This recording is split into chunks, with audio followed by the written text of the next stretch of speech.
I never knew my wife had a snake as a pet, not until after our wedding and she was moving her property into my house.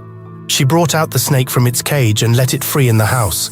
When I came back from work and saw the snake, I attempted killing it. As I rushed to the kitchen and brought out a knife to kill it, my wife stopped me. "Honey, stop. Meet Napo, my pet," she said and laughed at me.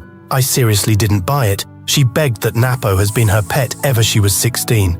She said Napo was picked alongside the road while she was going to church. So, she considers her as God's gift. I finally let Napo stay, but on the condition that she was kept in the cage at all times. My wife didn't listen to my instructions and she'll let Napo out sometimes. One morning we woke up and saw one of our neighbor crying. When we requested to know why, they said their son was taken away while everyone was asleep. I suspected Napo, but my wife would defend her to any length. To even make matters worse, Napo didn't come out to eat, nor do anything 5 days after my neighbor's son went missing. I refused bringing in any visitor to my house after my boss had an encounter with Napo and sacked me.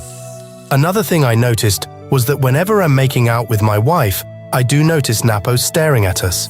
And secondly, Napo would never play with me like she does with my wife.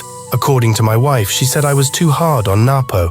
It's been 7 years now into our marriage and my wife was yet to take in. We have gone from miracle center to another, but yet no results. I began suspecting Napo. As for the way she would always look at me while making out, maybe she was a demon. So, I will think. One day while I left my home for job hunting, my former boss called me for recruiting, so I had to rush back to my house to get myself ready and go for work. When I entered, I noticed a cold silence in my house. I checked Napo's cage at the corridor, but found it open. I was scared, so I tiptoed to my room and slowly opened up the door. When I entered, I saw Napo crawling towards the door. My wife was on towel sweating and looking tired. Then I asked her what happened and she said she was playing with Napo, now she wants a bath. I wasn't convinced at the excuse because she avoided eye contact while making the statement. I got prepared and went for work. When I got to the office, I explained everything to my work buddy, and he laughed, thinking that I'm lying. I got serious, and he finally believed me. He asked me to get rid of the snake, and I made up my mind to kill the snake immediately I get home. When I closed from work and went home, I sneaked into the house so I can kill Napo before my wife will know I've gotten back, in order for her not to stop me. As I entered, my wife wasn't in the parlor. I started searching for Napo, and again I entered my room but couldn't find anyone.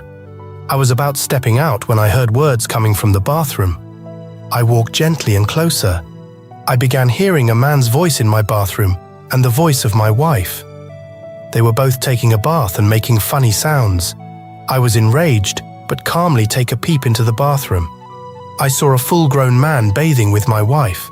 I quietly went out of the house and came in again. "Honey, I'm home!" I shouted, pretending as if I saw nothing. As I stepped into the room, I saw Napo crawling outside the room while my wife was dressing up after bathing. I searched the room but couldn't find anyone. The next day I told my boss everything and he promised to send me to another branch outside the country. I moved, leaving my wife and her spiritual husband Napo alone without their notice. If you were in my shoes, what would you have done? Thank you for watching. Please don't forget to share the video. If you have not subscribed or followed our page, please do so today. We love you.